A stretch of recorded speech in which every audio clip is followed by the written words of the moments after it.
bienvenido. Estamos convencidos de que al escuchar este mensaje, Dios hablará a su vida de manera poderosa. Para más información puede acceder a www.iglesiacafe.com. Porque sí, a lo que es la familia. Así que con mucho cariño quiero presentarle al apóstol Carlos Díaz. Bienvenido sea. Un aplauso.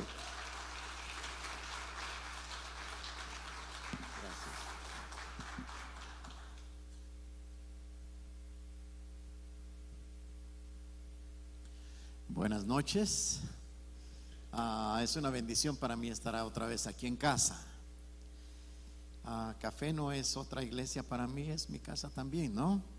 Como es la suya, y es alegre estar juntos y verles, volver a verles en esta oportunidad y tener este tiempo maravilloso. Y gracias al Señor por los pastores Torres que han estado trabajando con las parejas.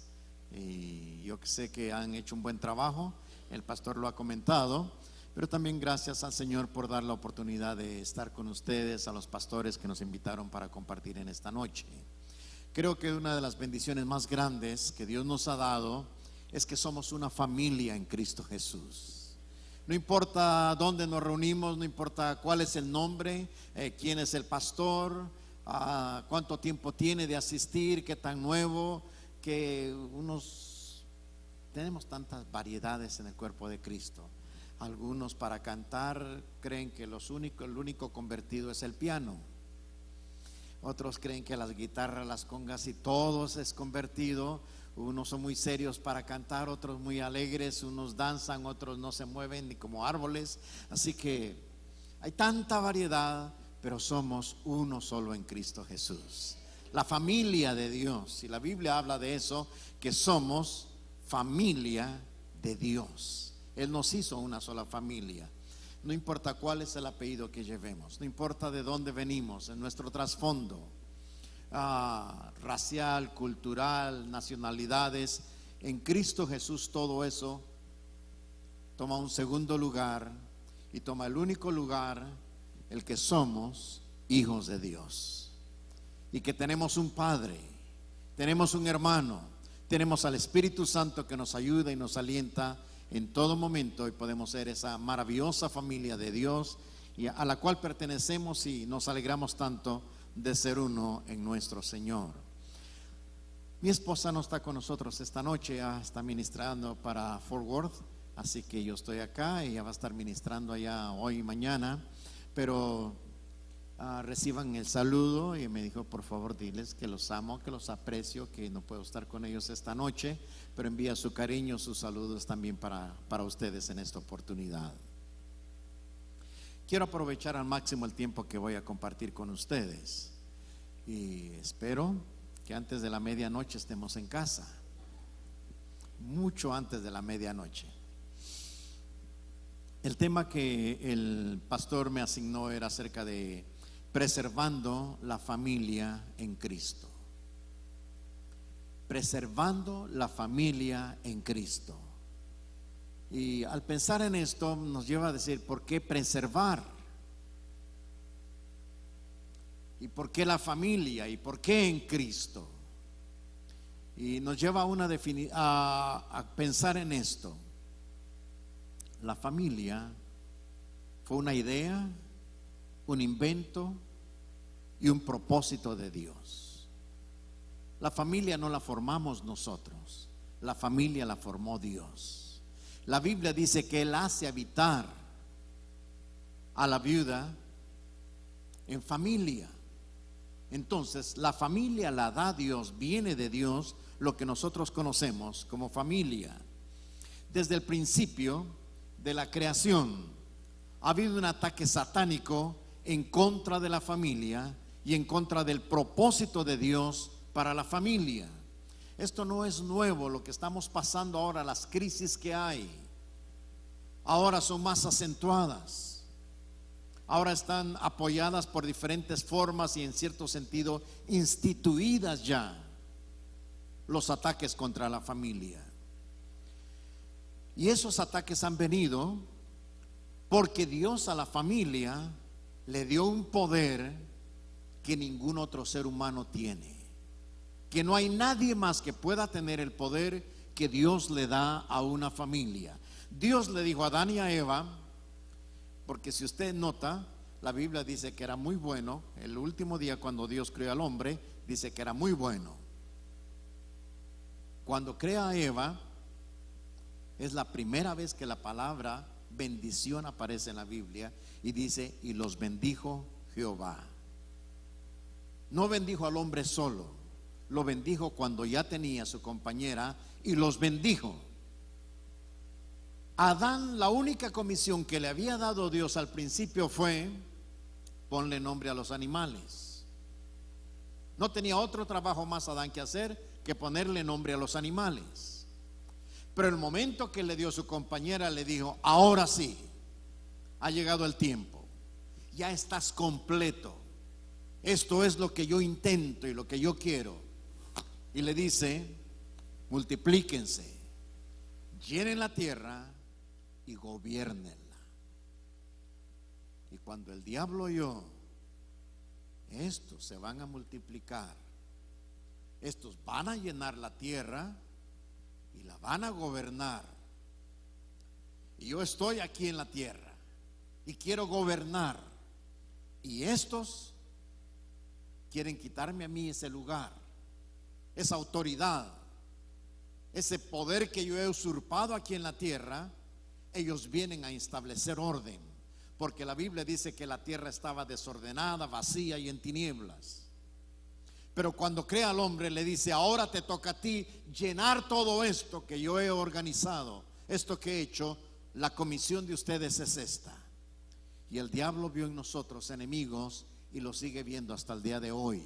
No importa qué matrimonio sea, cristiano o no cristiano, porque el matrimonio, cuando Dios unió a Adán y a Eva, no dio a dos cristianos, ¿verdad? Eran dos seres humanos. Su creación. Dios bendice todo matrimonio, no importa dónde se casó, quién los casó, cómo los casó o dónde los casaron. Todo matrimonio, la Biblia dice: honroso sea en todos el matrimonio. No importa de qué religión es, Dios bendice ese matrimonio. No importa de dónde vienen, o las edades o cosas como estas, Dios los bendice, porque esto es lo que Dios quiere: bendecir un matrimonio. Y usted debe saber que usted tiene derecho a bendición en su matrimonio,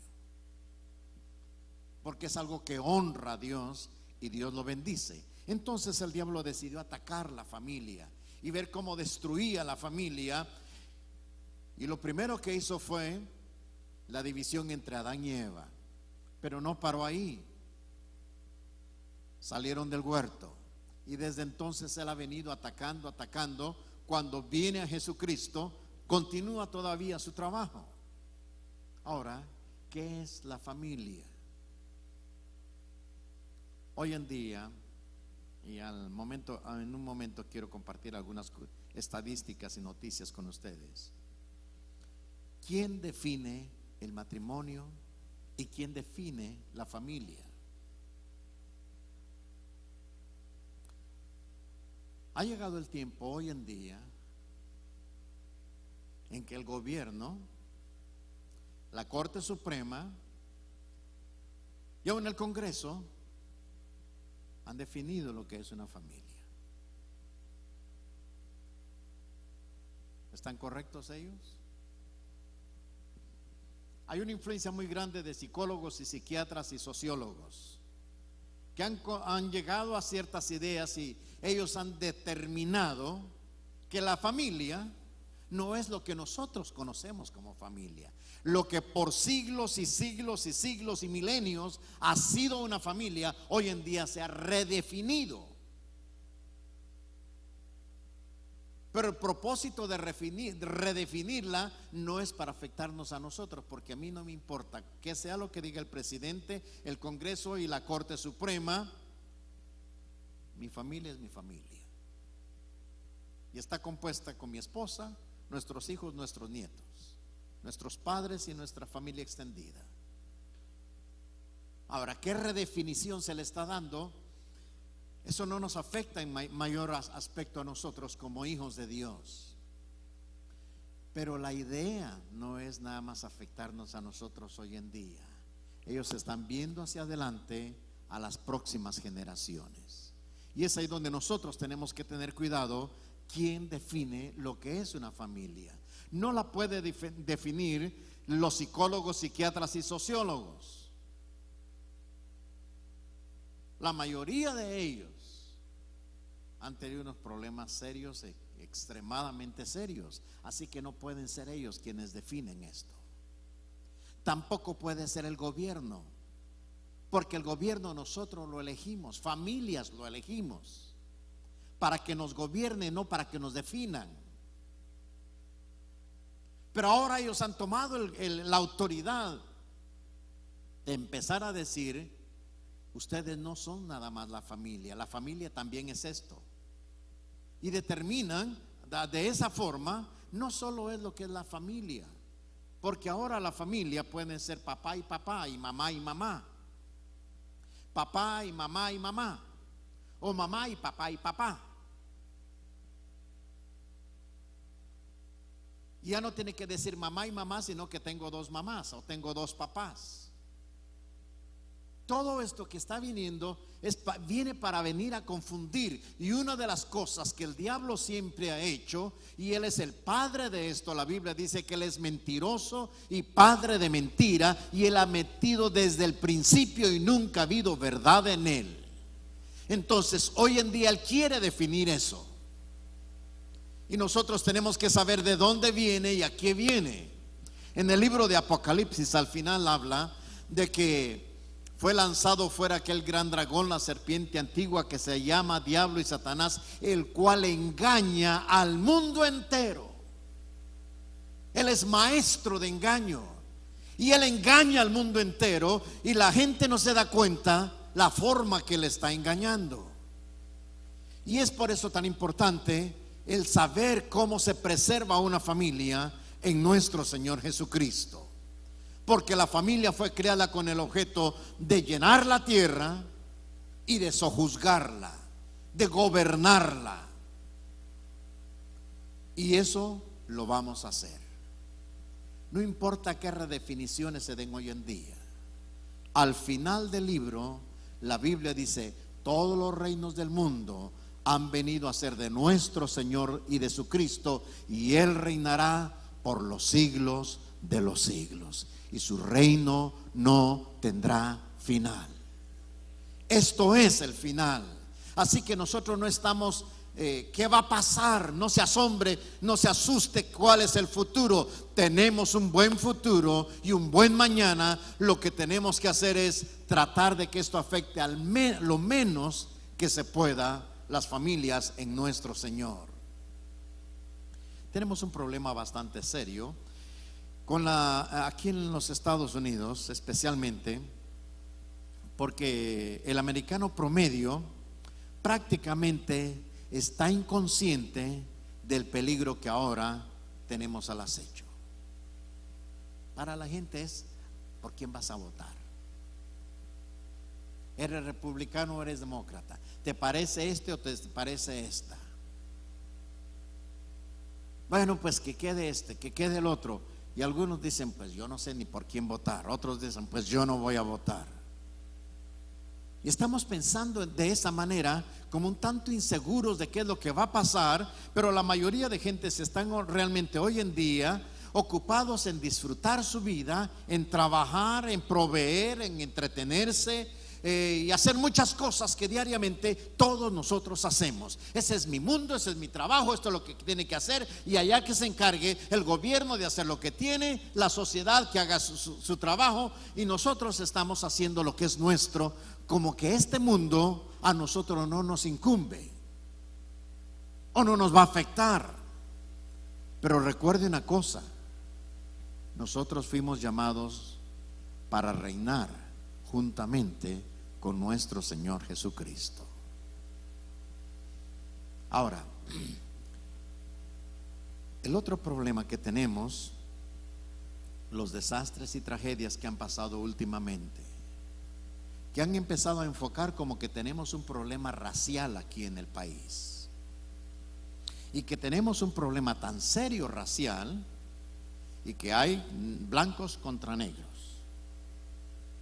y que hay una violencia de este, y que el país está dividido y que todavía hay racismo. Yo personalmente no creo que tenemos problemas de racismo. Lo que tenemos es un problema de clasismo muy grande, porque todos aquí hacemos esas diferencias.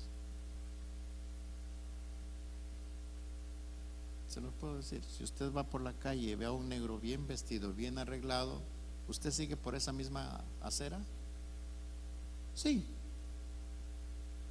Pero si le ve todo marcado, todo tatuado y con cadenas y cosas, ¿usted continúa?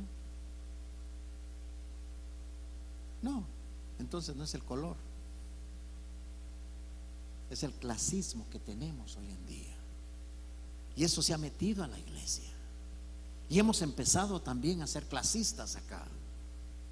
Pero nosotros tenemos que erradicar ese espíritu y saber de que realmente lo que es la familia tiene un lugar muy importante delante de nuestro Señor. Y Él nos llama ahora a pensar todo esto que está pasando, lo que está sucediendo en el mundo que estamos viviendo, ha venido a desensibilizar el corazón de muchos. Porque llega el momento que mataron a otro, como está pasando tan seguido, y como los actos de violencia que están pasando. Un doctor de traumatología me dijo: pastor, ore por mí, necesito ayuda ahora mismo. Mi mente no está bien, porque yo veo los crímenes que vienen, y siempre los he visto desde que estaba practicando. Pero ahora no es los crímenes, es la violencia y el sadismo que existe cuando existen estos crímenes. Entonces hemos llegado a una sociedad tan violenta que hoy en día empezamos: bueno, murió otro, o pasó esto, pasó lo otro, entonces ya lo vamos tomando. Acaban de morir ¿cuántos policías aquí en nuestra ciudad? Eso pasó en Dallas. Pero cuando usted está en otros países, la primera forma, yo me recuerdo estando en París, hablando con ella es esposa de uno de los profesores de la Universidad de París, y me trae el mapa y me dice: ¿y dónde viven ustedes? Y le señalo: aquí es Texas y aquí es en Dallas. Y entonces me dice: Kennedy. Ella se recuerda de Dallas porque aquí mataron al presidente Kennedy. Qué fea manera de recordar nuestra ciudad. Hay tantas cosas buenas, pero toda la gente recuerda esto, y llega el momento de desensibilizar lo que está pasando y está sucediendo en nuestra sociedad. Tenemos un término que al traducirlo al español podríamos decir poliamor. Poliamor es una forma que nosotros podemos decir es la práctica de relaciones íntimas entre dos o más personas que consienten en hacerlo. Para muchos eso es normal, y sabe, entre el 4 y el 5% de parejas en Estados Unidos lo practican. Está bien, tengamos 3 aquí en la cama o tengamos 4, vete tú o me voy yo, eso no importa. El asunto es disfrutarlo. ¿Es eso familia? ¿Es eso lo que Dios creó? Hemos llegado al momento de tener que enfrentarnos con la bisexualidad, que ha llegado a un auge increíble en nuestro país, y no es nada más Estados Unidos, esto está en el mundo entero, donde lesbianas, homosexuales, bisexuales, transexuales, todo esto es parte de una sociedad, y hay una protección hacia ellos de que no se le debe dañar o no se debe hablar en contra de ellos. Yo no estoy de acuerdo que nosotros debemos como cristianos criticarlos, dañarlos o ponerles abajo o odiarlos o hablar en contra de ellos. Dios nos llama a atacar el pecado, pero no atacar al pecador. Ellos son tan necesitados de Dios como lo fuimos un día usted y yo.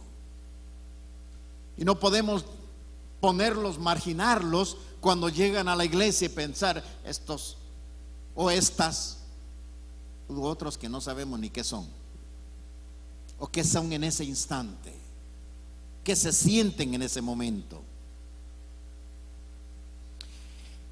En el año de 1990, las relaciones bisexuales eran 3.1%. En 1990, 3.1%. En el año 2014 eran 7.7%. ¿Se fija el aumento? En unos cuantos años cambió tanto todo esto.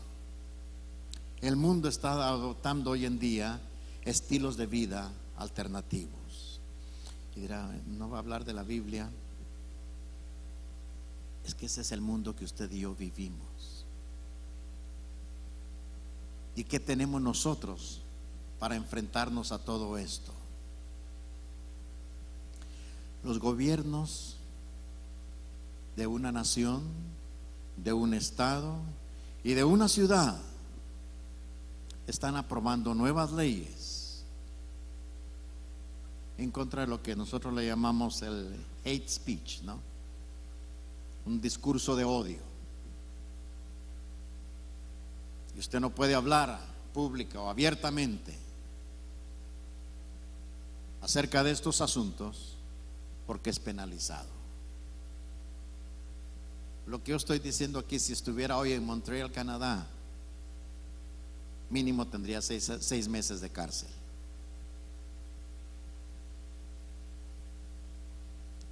Y sepa, no he atacado, estoy hablando de algo que no es correcto. Pero según ellos no es correcto decir que no es correcto. Hemos llegado a ese tiempo, cada uno de nosotros.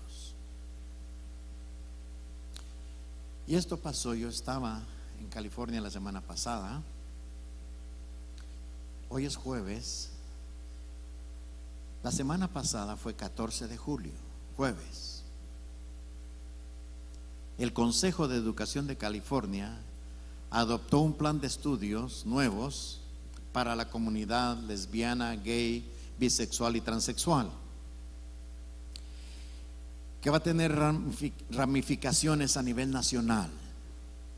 Y son en 3 aspectos. El primero, a partir del segundo grado, los estudiantes deben ser enseñados acerca de los diferentes tipos de familia. Todo estudiante de segundo año debe estudiar y conocer los diferentes tipos de familia. Y los debe conocer de una manera positiva. Y deben aceptar que las familias con niños, si no tienen madre o no tienen padre, o no están casados, o tienen 2 papás o 2 mamás del mismo sexo, es normal, es natural y es bueno. En el 4º grado deben aprender acerca de la redefinición del matrimonio. Y por lo tanto debe aceptarse que el matrimonio no tiene nada que ver con los niños y las familias. Que matrimonio no es más que una ceremonia de adultos, pero que no se necesita en una familia.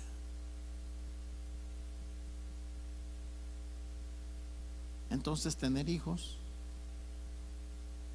con una mujer o con otra mujer, o no, o vivir juntos, cohabitar juntos, ya no es necesario casarse para formar familia. Familia es un hombre que tiene 2 o 3 mujeres y tiene hijos con ellos, o una mujer que tiene hijos de varios hombres. Esa es una familia que está compuesta de 3 hombres o 2 hombres con varios niños, o un hombre con varias mujeres que tuvo varios hijos. Esta es una familia entera.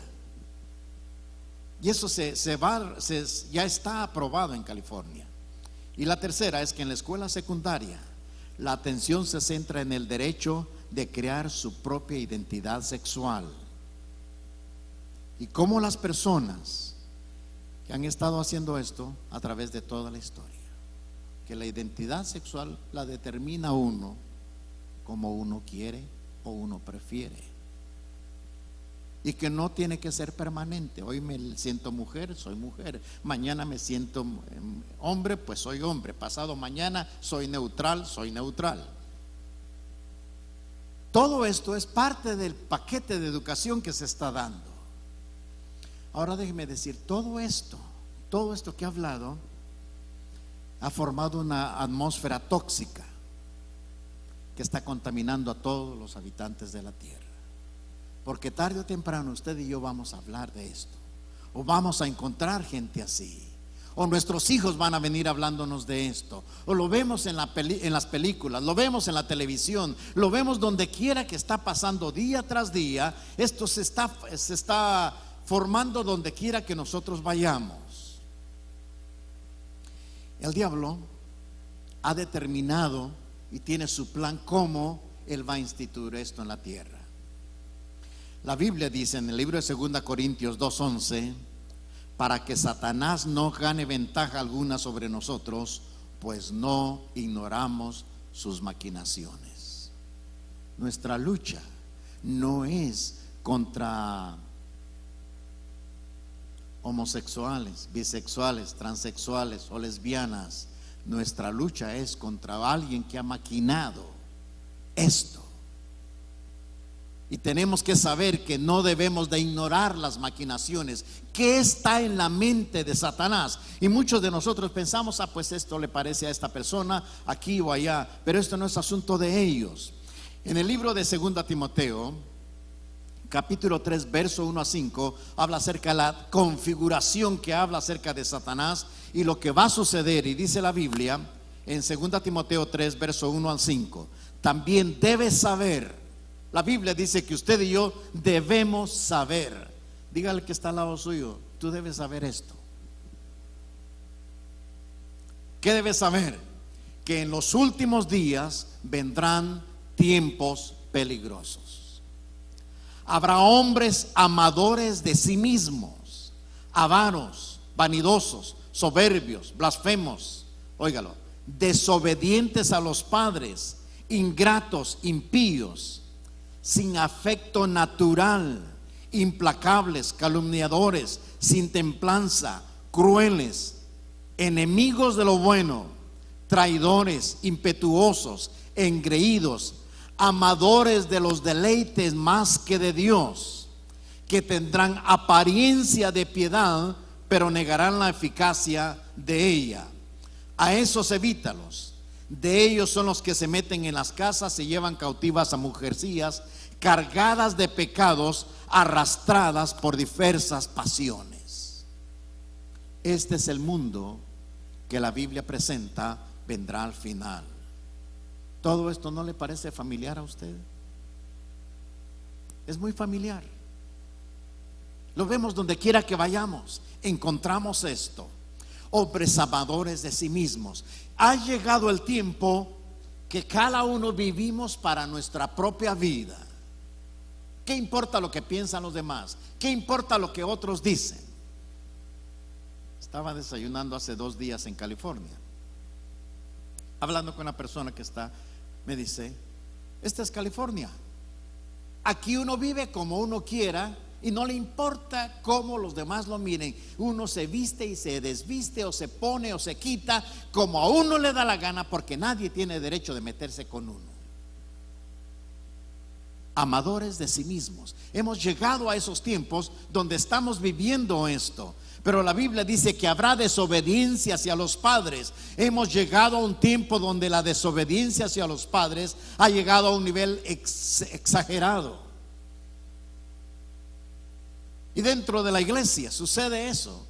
Imagínense cómo será en el mundo donde viene la desobediencia. Y la Biblia dice sin afecto natural, quiere decir sin una atracción hacia lo que es natural, sin una atracción hacia lo que es en contra de la naturaleza. Esto es lo que estamos viviendo y que estamos viendo nosotros. Y luego dice que son enemigos de lo bueno. ¿Sabe que hoy en día a usted y a mí, por ser cristianos, nos llaman intolerantes? Que nos llaman a nosotros reaccionarios. Y tenemos una serie de nombres que nos han puesto. ¿Por qué? Porque a lo malo le decimos malo y a lo bueno le decimos bueno. Pero entonces ha llegado el tiempo que hay gente que es enemiga de lo bueno. Más adelante dice también amadores de los deleites más que de Dios. Vivimos en una sociedad donde uno vive para los deleites de la carne. Donde quiera es esto, con apariencia de piedad, pero sin nada de eficacia en sus propias vidas. Y dice arrastradas por diferentes pasiones. Esto es lo que estamos viviendo hoy en día. Ahora, nosotros hemos visto cómo la primera cosa que el diablo ha hecho es inundar la cultura de basura.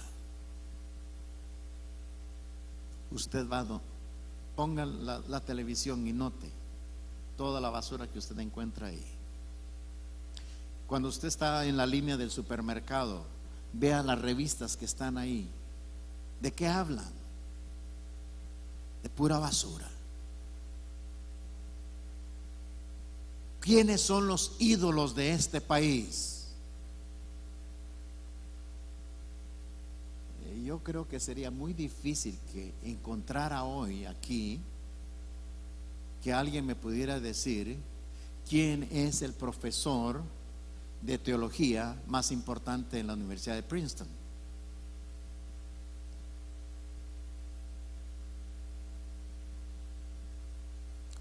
¿Quién es el profesor más importante o notable de Harvard en cualquiera de las clases? Pero si pregunto quién es el mejor beisbolista de Puerto Rico, se pelean ustedes unos por otros. No, ese no es ese. Se fija cómo es de fácil. Nos identificamos con los deportes, nos identificamos con esto, pero tan difícil identificarnos con personas que trabajan en otros aspectos, en otras áreas. Es muy difícil recordar quiénes son los médicos más importantes. ¿Quién fue el que hizo el primer trasplante de corazón? Yo no sé, pero sí yo sé cuántos jonrones metió fulano. Eso sí lo conocemos. ¿Cuál es el equipo favorito? Muchas de estas cosas. ¿Por qué? Porque hemos llegado a un momento en que nosotros estamos inundados de basura. Y no que los deportes sean basura, es lo que nos está quitando los valores importantes de la vida, los estamos perdiendo y estamos absorbiendo una cultura donde todo es placer y diversión y gustos. Y eso es lo que le damos a nuestros hijos. ¿Qué quieres ver? ¿O quieres ahora un iPhone o el iPhone 6 y ya viene el 7? Espérate, vamos a comprar, vamos a tener esto, vamos a tener lo otro. ¿Por qué estamos llegando a esto? Porque eso es lo que se nos está dando en la sociedad que actualmente vivimos. La segunda etapa que el diablo ha usado es gente que es gobernada por los deseos.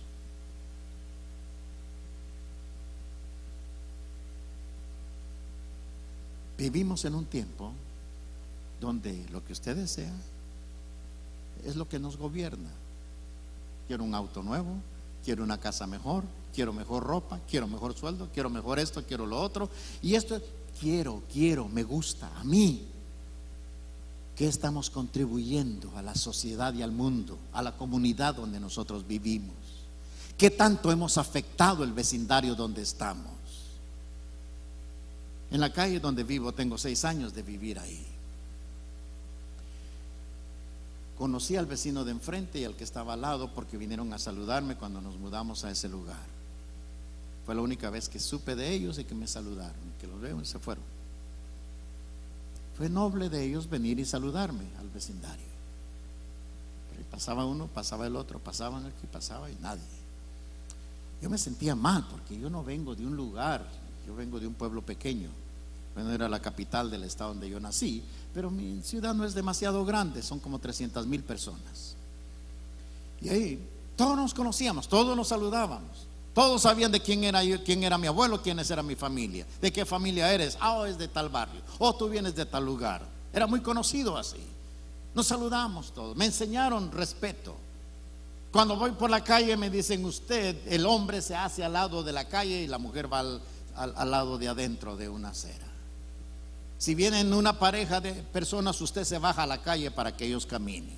Si viene un anciano, usted lo respeta y se baja. Me enseñó, todas estas cosas las aprendí.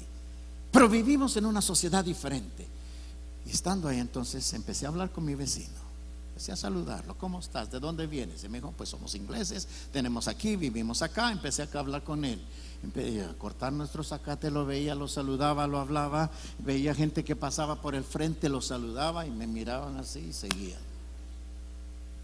Pase hoy por mi calle y va a ser difícil que si usted pasa no lo salude a alguien aunque usted sea desconocido. Empecé a saludar a todos, empecé a hablar con todos. Empezar la gente, pasan por ahí y casi siempre van pasando buscando si estoy para... Adiós. Gente nueva, gente, todo ha aprendido a vivir. Eso es lo más importante que tener un televisor de 80 pulgadas. De alta definición y que se mira mejor y que tiene un equipo aquí y allá. Esto es lo que vivimos nosotros y eso es lo que le estamos dando a nuestra familia y a nuestros hijos. ¿Por qué? Porque el diablo ha cambiado nuestra manera de pensar y de ver las cosas y hemos olvidado lo bueno, lo pusimos por lo malo y lo malo lo pusimos al frente. Que gobierne y dirija nuestra vida, nuestra familia, nos controle. Ahora el resultado de vivir con esto de lo que yo deseo, la pornografía ya no necesita usted comprarla. Yo recuerdo la primera vez que yo vi pornografía. Era un catálogo de Sears en blanco y negro. Y otro muchacho, mira. Eso era la pornografía de esos tiempos. Y era estar escondidos y un librito ahí. Al rato pasa el tío del muchacho que me estaba dando pornografía, pasa por ahí y le dice, hey, ese catálogo es de mi mamá, déjalo ahí arriba. Esa era la pornografía de esos tiempos. Pero hoy en día es triste encontrar que dentro de la iglesia tenemos un problema muy serio y que es tan difícil admitirlo para muchos. Y lo triste es que las mujeres lo están viendo. Y cuando una mujer entra y para salir de ahí cuesta doble de lo que le cuesta a un hombre. Y para los niños lo están viendo. Todo esto está pasando en nuestra sociedad. Pero entonces el diablo nos lleva a otra etapa, que es la etapa que se llama el tormento de la culpa. El diablo empieza a acusarnos. El diablo empieza con una manera de pensar. Primero nos seduce con el pecado y luego nos atormenta con la vergüenza y la condenación. Porque cuando llega el tiempo de que después un hombre, después de haber estado viendo pornografía, llega a la cama para estar con su esposa, le dice, ¿vas a orar, mijo? No, ora tú. ¿Por qué no oró él? Por la vergüenza, por la culpa. ¿O por qué lo tiene que hacer en escondido? ¿Por qué no puede hacerlo en público con sus hijos ahí sentados? Veamos este programa, hijos. Por la culpa, por la vergüenza. Y el diablo empieza a atormentar de esa manera a una persona. Y luego hace que se sienta esa persona lejos y distante de Dios. Porque cuando viene a la iglesia,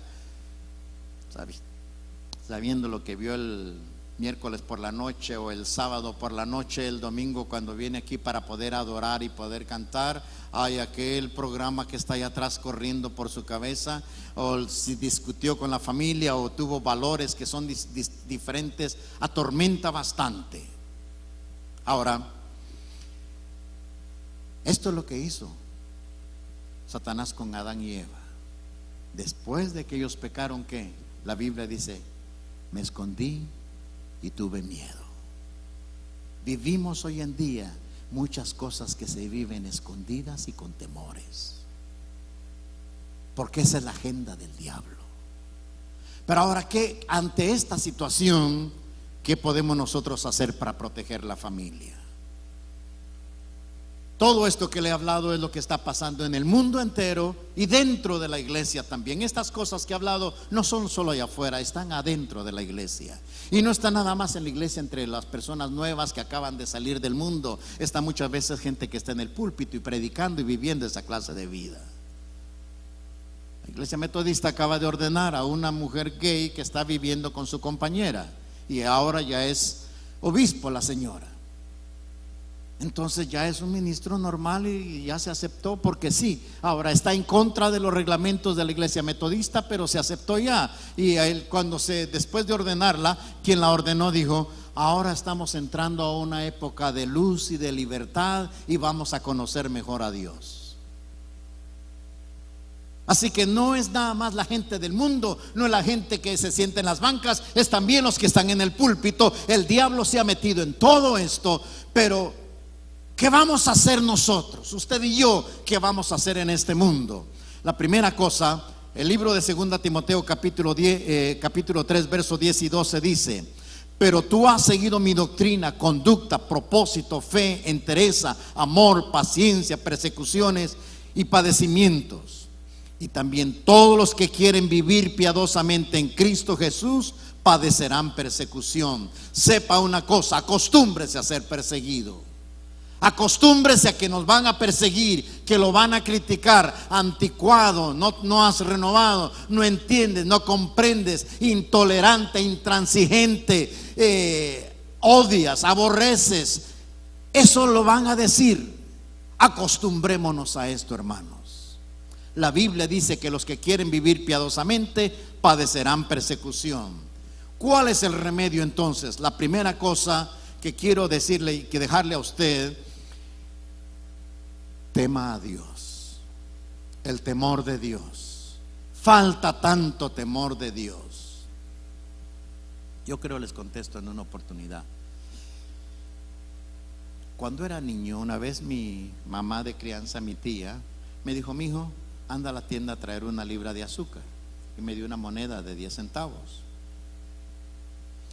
Entonces agarré la moneda y me quedé parado así, con mucho temor. Y le dije: yo nunca he ido solo a la tienda, porque habían 2 servidores que vivían en casa. Entonces siempre que salíamos ellos nos cuidaban. Ahora era ir solo. Y me quedé así. Y me dice: mijo, no tengas miedo. Dios tiene su ojo paternal y Él te va a mirar donde quiera que vayas y Él te cuida. Dios va a ir con su ojo mirándome. Y me dijo: el ojo paternal de Dios está contigo. Agarré la moneda y fui contento a la tienda, compré y regresé y feliz con el ojo paternal. Fui creciendo con el ojo paternal. Yo vivía feliz con el ojo paternal. Salía a jugar, estaba en donde quiera, íbamos a la casa de campo y regresaba solo, no me daba miedo porque el ojo paternal de Dios. Era noche y no tenía miedo porque el ojo paternal de Dios estaba. Pero cuando llegué a los 11 y 12 años, el ojo paternal me echó a perder todo. Cada vez que estaba haciendo mis pecadillos, el ojo paternal, nunca pude gozar del pecado porque el ojo paternal estaba ahí. Y ahí iba a hacer algo y tentando donde no debía meter las manos, el ojo paternal ya me arruinó la vida, el ojo paternal. Ahí.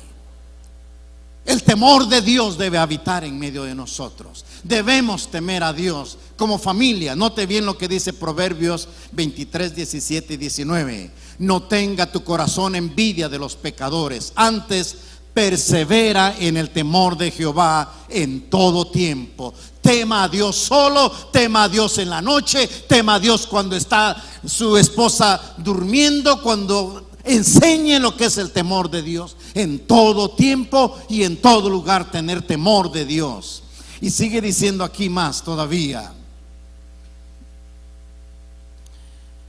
porque ciertamente hay un porvenir y tu esperanza no será frustrada. Note bien, dice que si usted teme a Dios, hay un porvenir y su esperanza no será frustrada. Dios va a honrar la fe suya. Dios va a bendecir su familia porque usted teme a Dios. Escucha, hijo mío, y sé sabio, endereza tu corazón al buen camino. Si usted teme a Dios, nuestros hijos se van a enderezar y empezar por el buen camino. Empieza con nosotros tener temor de Dios, respeto de Dios.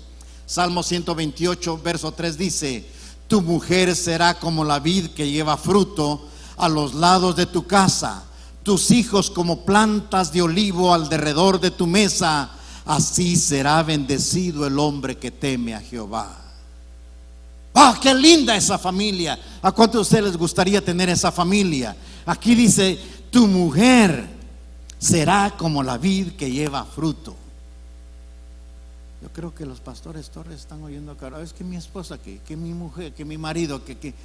Pero si teme usted a Dios, va a venir hablando bien de su mujer. Empiece a temer a Dios, el temor de Dios. Y luego dice que nuestros hijos serán como plantas de olivo alrededor de la mesa. Así será bendecido el hombre que teme al Señor.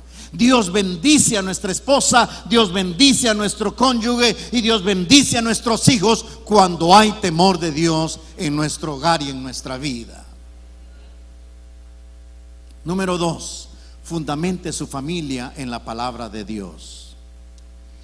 Segunda Timoteo 3, verso 14 dice: pero tú persiste en lo que has aprendido y te persuadiste, sabiendo de quién has aprendido y que desde la niñez has sabido las sagradas escrituras. Tenemos que empezar a enseñar las sagradas escrituras. Y le dice Pablo: acuérdate de tu maestro de escuela dominical y del superintendente de educación cristiana en la iglesia que te enseñó cuando eras niño. Dice así. Dice: lo que hubo en tu abuela y lo que viste en tu madre ahora está en ti. Es que la educación cristiana no es obligación de la iglesia, es obligación de la casa. Tenemos que enseñar, persiste en lo que has aprendido y de dónde lo recibiste. De dónde lo recibió Timoteo: era de su abuela y era de su madre, y ahora lo tenía él. Es tiempo, abuelas, de levantarnos y no nada más darles gustos y comiditas ricas y sabrosas y consentir a los nietos. Es tiempo de darles un fundamento de la palabra de Dios.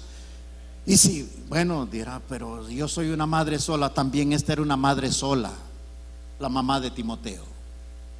Pero ella crió a su hijo en el temor de Dios. Ella le dio un fundamento de la palabra de Dios tan fuerte, tan firme en la vida de él, que dice: desde la niñez has sabido las sagradas escrituras, las cuales te pueden hacer sabio para la salvación por la fe en Cristo Jesús. Toda escritura es inspirada por Dios y útil para enseñar, para corregir, para redarguir e instruir en justicia, a fin de que el hombre de Dios sea perfecto. Desde la niñez, pero ahora eres un hombre perfecto.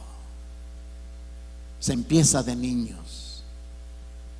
No espere es fácil venir y traerle al pastor: pastor, aquí está mi muchacho, por favor corríjalo a usted si le hace caso. ¿Qué esperanza tenemos si el padre falló? Si fracasamos en el hogar, es muy difícil que en la iglesia se corrija. Deuteronomio 6, versos 7 al 9 dice: estas palabras te mando y estarán en tu corazón y las repetirás a tus hijos. La palabra tiene que estar en nuestro corazón y repetirla a nuestros hijos. ¿Qué tanto habita la palabra de Dios? Habitan los cartoons, habitan los programas de televisión, habitan los deportistas, habitan los Juegos Olímpicos, habitan muchas cosas de estas. Pero ¿qué tanto habita la palabra de Dios en nuestro hogar? Si quiere una familia correcta, empiece a fundamentarla en la palabra de Dios desde niños. Como le digo, el tal ojo paternal a mí me arruinó muchas cosas. Y doy gracias a Dios por eso, lo que sirvió en mi vida. Así que lo primero que nosotros tenemos que hacer en nuestra vida es el temor de Dios. Número 2, fundamentarnos en la palabra de Dios. Número 3, operar una transformación en nuestra vida. Romanos 12:2 dice: no os conforméis a este mundo. Y es tan fácil que nosotros nos conformemos al mundo. Piense cuántas cosas nosotros hemos acomodado del mundo dentro de nuestra vida, dentro de nuestra teología, dentro de nuestra manera de vivir. Y Pablo dice: no se conforme a este mundo, no tomar la forma de este mundo. La Biblia dice transformarnos por la renovación de nuestro entendimiento. Tiene que venir una transformación en nuestra vida, y esa transformación viene de no conformarnos a este mundo. No tenemos que competir con el mundo, no tenemos que agradar las modas del mundo, los gustos del mundo, los vocabularios del mundo. Nosotros no somos del mundo, como tampoco Cristo es del mundo. Él nos define a nosotros. No es el mundo quien define lo que nosotros somos. Número 4, pelear una verdadera guerra espiritual. Esta es una guerra. Y a veces hay guerra en el matrimonio, pero si el matrimonio se enfocara en contra de quien tiene que enfrentarse realmente, las cosas serían muy diferentes. En Nehemías 4, versos 13 y 14, habla de un momento cuando vinieron los contrarios a atacar al pueblo de Israel, que estaban construyendo y reconstruyendo la ciudad. Vinieron enemigos, vinieron gentes enviadas de otras naciones, de otras razas, de otras costumbres, de otros dioses, y los vinieron. Y entonces dice Nehemías estas palabras: entonces puse al pueblo por familias. Nótelo bien, puse al pueblo por familias. Sus hijos tienen que aprender a pelear. Sus hijos necesitan saber cómo pelear la guerra espiritual. Si no saben cómo defenderse espiritualmente en el mundo, ¿cómo van ellos a esperar? Y creemos que la iglesia les enseñe cómo pelear la guerra espiritual, pero si no han visto a sus padres, la Biblia dice: puse al pueblo por familias, con sus espadas, con sus lanzas y con sus arcos. Nótelo bien: espadas, lanzas y arcos. Los arcos se tiran a una distancia larga. A veces ni uno ve al enemigo al otro lado, pero allá va la flecha hasta el otro lado. La lanza es algo que uno ve a una persona y a donde la fuerza y la destreza de uno le ayude a tirar la lanza. Y la espada es algo ya de cuerpo a cuerpo. Sepamos que esas tres formas de batallas hay. Hay enemigos distantes que usted y yo no hemos visto, pero para eso Dios nos ha dado arcos para poder pelear contra esto. Hay otros que tenemos que alcanzarlos antes de que lleguen a la casa, y hay otros que si ya se metieron a la casa, saque la espada. Enfréntese de cuerpo a cuerpo, pero tenemos que salir adelante. Los ordenó de esa manera por familias, y luego le dice estas palabras: después miré, me levanté y dije a los nobles, a los oficiales, al resto del pueblo: no temáis delante de ellos. No temamos lo que está pasando en el mundo que vivimos hoy en día. ¿Qué va a pasar con mis hijos? Hay gente que dice: yo no sé qué va a ser. Imagínense lo que está pasando hoy, lo que le van a enseñar en las escuelas cuando mi hijito vaya creciendo. Vivimos con un temor. La Biblia dice: no temáis delante de ellos. Acordaos del Señor grande y poderoso. Pelead por vosotros, por vuestros hermanos, por vuestros hijos, por vuestras hijas, por vuestras mujeres y por vuestras casas. Pelee. Pelea a ese hijo, pelea a esa hija, pelea a ese hermano, pelea a esa mujer, pelee por ellos, pero no tenga temor. Acuérdese del Señor, Él está con usted. Su familia está destinada a tener éxito, su familia está destinada a crecer. Y sepa una cosa: si usted lee el libro de Nehemías, al final se da cuenta que todo lo que se había dicho se llegó a cumplir. Ellos no fueron frustrados. Usted y yo no seremos frustrados. Podremos alcanzar el destino que Dios nos ha dado.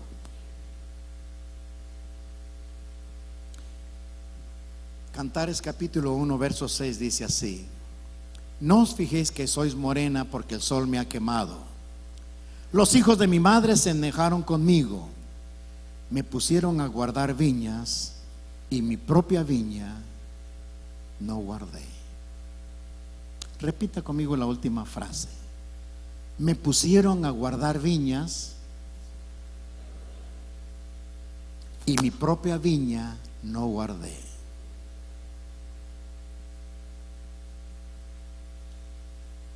Esa es una de las grandes verdades que existe hoy en día. Estamos tan ocupados afuera que nos hemos olvidado de la viña de adentro.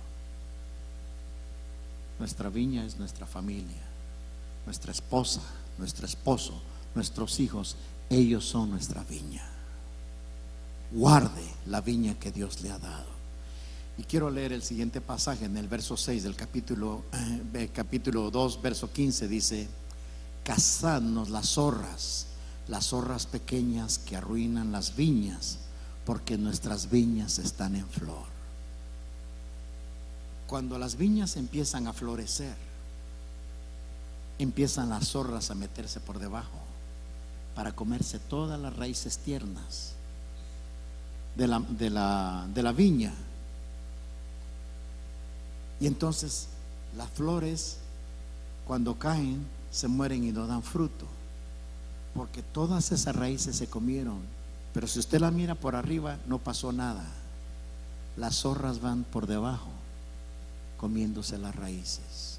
Y mi pregunta es esta: ¿qué zorras se están comiendo las raíces de su casa? Por arriba todo va bien. Ay, parecen Barney. I love you, you love me. That's it. I love you, honey. I love you, honey. ¿Qué zorras hay por debajo metidas que usted no ha visto?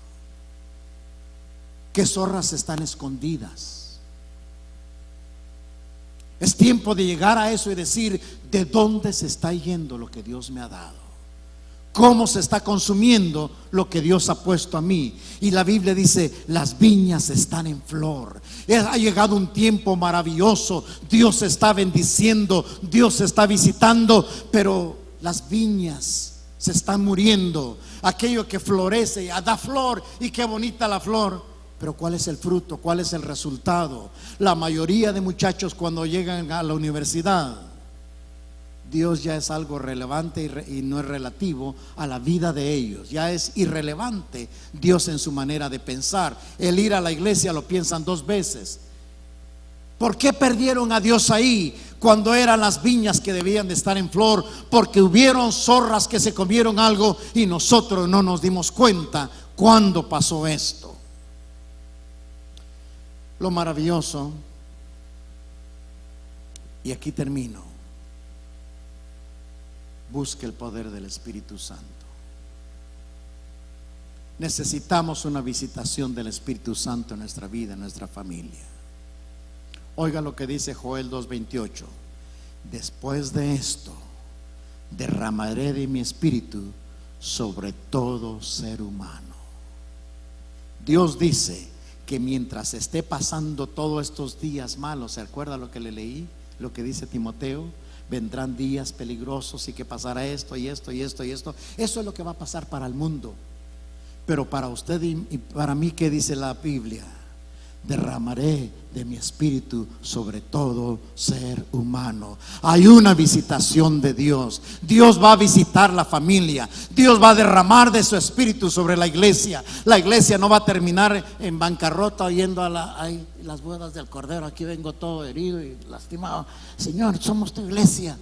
Algunos piensan que así va a entrar la iglesia, y Jesucristo dijo: las puertas del infierno no van a prevalecer contra mi iglesia. Yo la estoy edificando y nadie la puede destruir. Somos una iglesia poderosa. Café no es una iglesia cualquiera. Esta es la que determina los destinos del mundo. No nos define el mundo. Café define a las familias. Dios define esta iglesia. Dios define su vida. No son psicólogos, psiquiatras, ni el gobierno, ni leyes. Dios define que usted, y dice la Biblia: derramaré de mi espíritu sobre todo ser humano.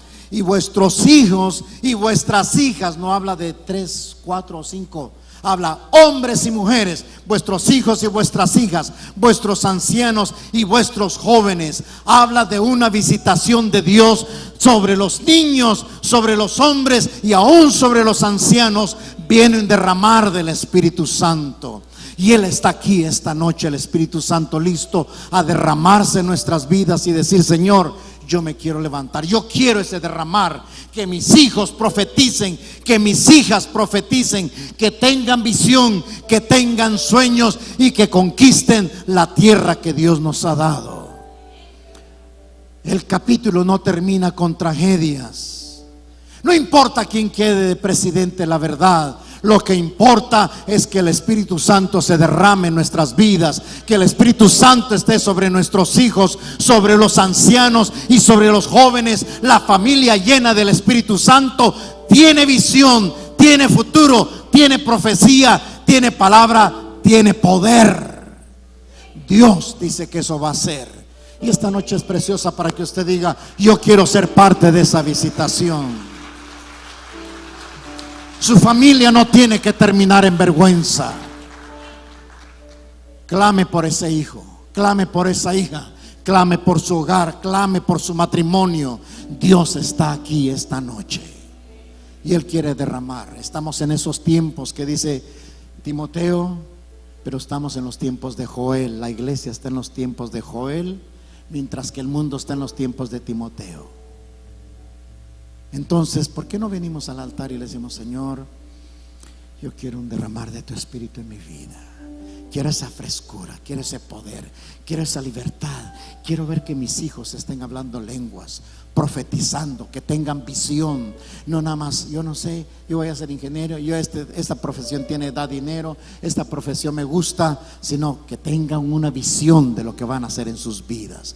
¿Cuál es el destino de ellos? ¿Cuál es su futuro? ¿Qué tienen para mañana? Que sus hijos y sus hijas, los ancianos, hayan sueños, visiones, profecías. Y dice la Biblia: sobre todo ser humano. Así como ha sido de bendición para ti, te exhortamos a que puedas bendecir la vida de otro. Recuerda, existimos para ser discípulos y hacemos discípulos para hacer la diferencia. Si deseas saber más acerca de Iglesia Café o dar alguna donación, puedes hacerlo a través de nuestra página de internet a www.iglesiacafé.com.